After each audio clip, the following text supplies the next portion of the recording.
کیونکہ آپ whitening injection کی بات کریں, یہ جو گورا ہونے کا ایک کریز ہے یہ کیوں ہے؟ اور میرا بھی سوال وہی ہے کہ کیا وائٹننگ انجیکشن سے اسکن کی کوئی ڈیزیز ہو جاتی ہے؟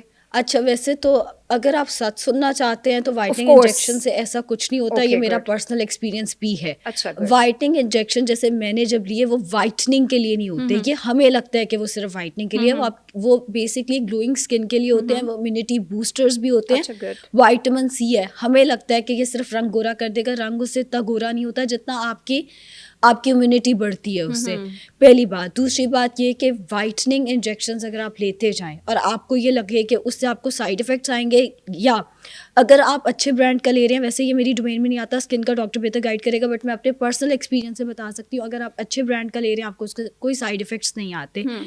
لیکن اگر آپ کی ڈائٹ اچھی نہیں ہے, آپ جتنے مرضی وائٹنگ انجیکشنز لگوا لیں, آپ کی اسکن پہ وہ گلو آ ہی نہیں سکتا. اچھا, بہت سارے کلائنٹس سوچتے ہوں گے کہ میں تو خود ڈائٹیشین ہوں, تو پھر مجھے گلوئنگ انجیکشنز کی کیوں ضرورت پڑی؟ بھائی امیونٹی بوسٹر لگوانے میں کوئی حرج نہیں ہے. دنیا میں اتنا کچھ آ گیا ہے, اگر آپ وہ نئی چیز ٹرائی بھی کر لیتے ہو اس میں کوئی حرج نہیں ہے. اسکن کیئر ویسے بھی بہت امپورٹنٹ ہے. اور کیوں نہیں, سب کا حق ہے اسکن کیئر. آپ کا بوٹاکس حق ہے, آپ کا فلر حق ہے. اس پہ کسی کو بھی بیک لیش نہیں آنا چاہیے. جو جس چیز کے ساتھ کمفرٹیبل ہے وہ کر سکتا ہے. ایگزیکٹلی, خوبصورت رکھنے کے لیے اگر آپ کو کچھ بھی کرنا ہے آپ کر سکتے ہیں, انٹل اور انلیس اس کے کوئی سائڈ افیکٹس نہیں. رائٹ.